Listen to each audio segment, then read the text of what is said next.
안녕하세요. 노블퀴즈 어린이집 원장 송선희입니다. 반갑습니다. 오늘은 문두행동지도 기본생활 영역 제3회 제자리에서 먹지 않고 돌아다니며 먹는 영유아 지도입니다. 어린이집에 다니는 만 2세 반 선희의 사례입니다. 선희는 식사 시간에 앉아있기 힘들어 하면서 밥을 몇 숟가락 뜨다가도 화장실에 갔다 오겠다며 자리를 비웁니다.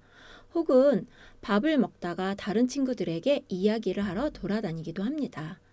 교사가 자리에서 앉아서 먹을 것을 알려주면 자리에 앉아 몸을 비비꼬며 힘들어하기도 합니다. 선생님, 쉬 마려워요. 선생님, 목말라요. 라고 하면서 제자리에 앉아서 먹기를 힘들어합니다. 이렇게 제자리에 앉아서 먹기 힘든 원인 중에 하나는 부모의 양육 태도를 들 수 있습니다.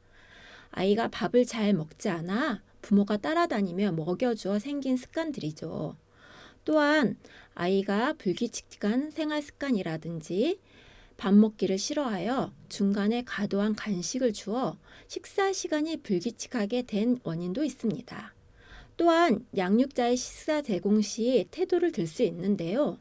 아이가 밥 먹을 동안 엄마가 물을 가지러 간다든지 젓가락을 떨어뜨려 젓가락을 다시 갖고 온다 등 분주한 생활 태도나 분주한 모습들이 보여지는 건 아닌지 되돌아볼 필요가 있습니다.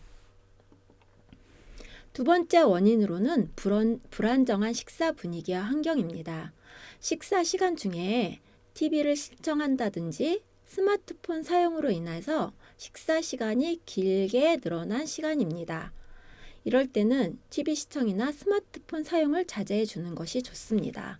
아이가 스스로 밥 먹는 것을 시도하지 않아 부모가 먹여줌으로써 아이가 할 일이 없어져 식사 시간에 흥미를 못 느끼는 경우입니다.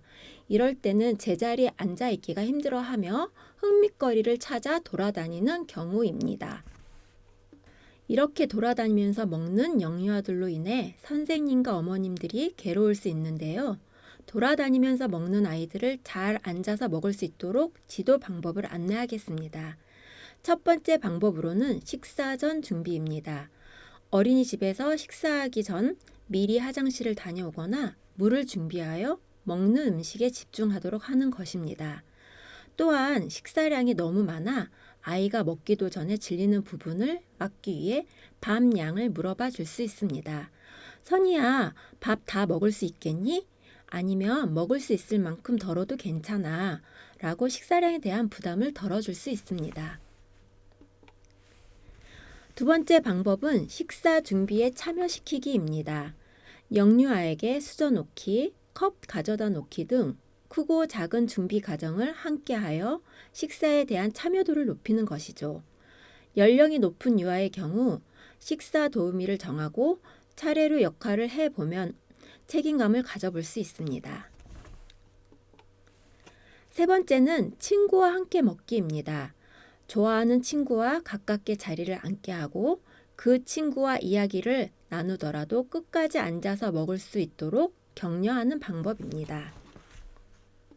네 번째는 식사 시간에 즐겁게 대화 나누기입니다.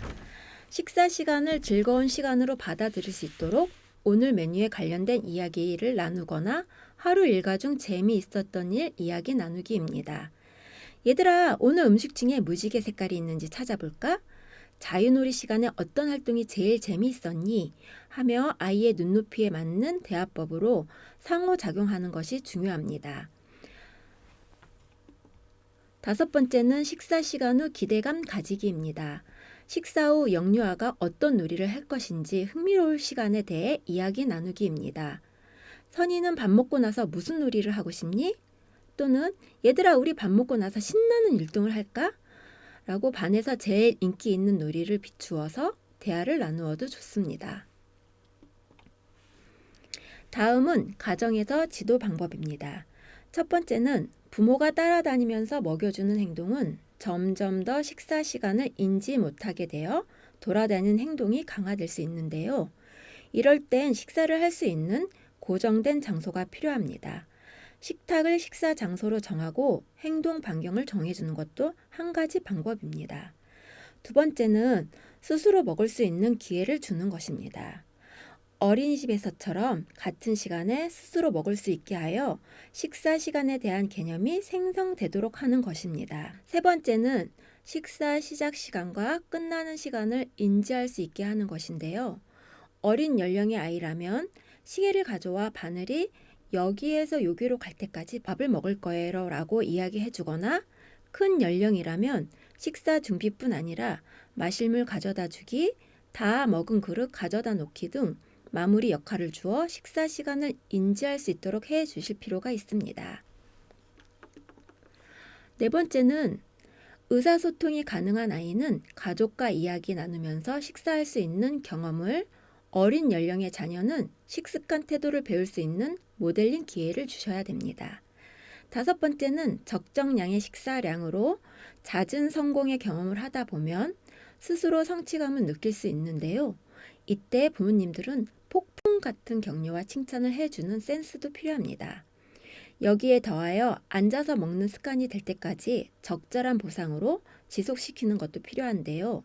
예를 들면 칭찬 스티커를 주어 일정량이 모아지면 아이와 함께하는 특별한 시간을 마련하거나, 혹은 허용되는 선에서 아이가 원하는 작은 선물로 하여 습관화를 만들어주는 것도 한 가지 방법이 될 수 있습니다.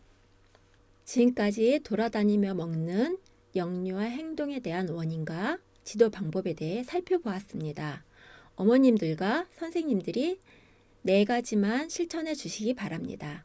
첫 번째, 식사 함께 준비하고 함께 참여하여 식사에 대한 참여도를 높이는 방법입니다. 두 번째는 같은 시간 동일한 장소에 따라다니면서 먹이지 않기입니다. 세 번째는 즐거운 식사 시간 모델링으로요, 영상 시청 대신 가족과 함께 이야기 나누면서 식사 시간을 즐겁게 인식하기입니다. 네 번째는 식사를 잘 마쳤을 때 격려하기입니다. 경청해 주셔서 감사합니다.